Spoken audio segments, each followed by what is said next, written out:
یہاں مفسرین نے ایک بات لکھی ہے اس آیت کے تحت کہ فرمایا جو زمین پہ چلنے والا ہے اس کا رزق اللہ کے ذمے.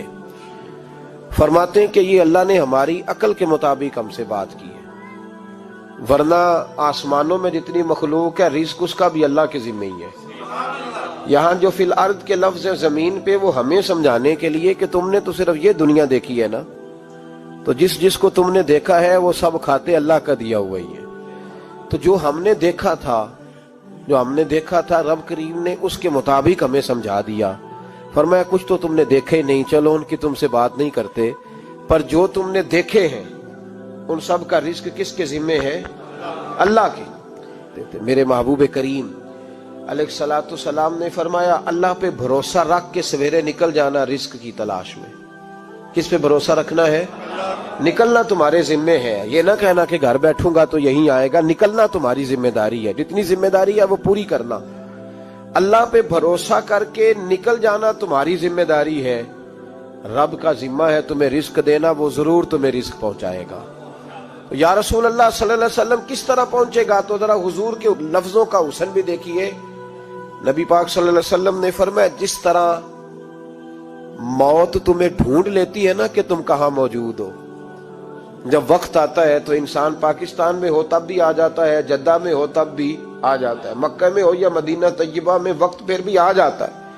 فرمایا جس طرح موت تم جہاں بھی ہو تم تک پہنچ جاتی ہے نا، اس طرح تمہارا رزق بھی تم جہاں موجود ہوتے ہو اللہ وہاں پہنچا دیتا ہے. تو یا رسول اللہ صلی اللہ علیہ وسلم کس انداز میں؟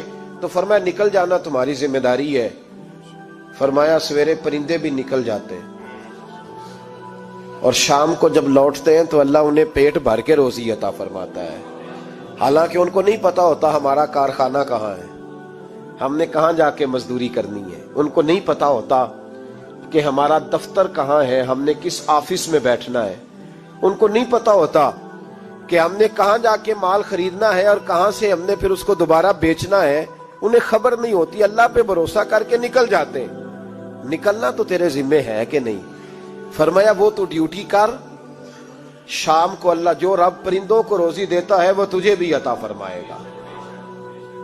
تو جس حال میں ہے، چونکہ تو نے اپنا یہ حال خود نہیں بنایا، جس نے بنایا ہے وہ بڑا بہتر جانتا تھا کہ تو اسی حال میں اسے اچھا لگتا ہے. تو اسے اسی حال میں، ایک بزرگ تھے تو ان کی طبیعت بڑی علیل ہو گئی، بیمار ہو گئے، تو اللہ نے آزمائش دی تو کیڑے پڑ گئے وجود میں. ایک کیڑا یہاں سے کھا رہا تھا، اللہ والے بڑے راضی رہتے ہیں اس کی رضا پہ. تو کیڑا یہاں کھا رہا تھا تو نیچے گر گیا، تو بابا جی نے اٹھا کے پھر وہاں رکھ لیا. کہنے لگے جب اس نے تیری ڈیوٹی مجھے کھانے کی لگائی ہے تو میں اس بات پہ راضی ہوں، تو نیچے کیوں گرتا ہے؟ بٹ ٹھیک ہے کھا، جب اس نے تجھے ڈیوٹی جو تیری لگائی ہے.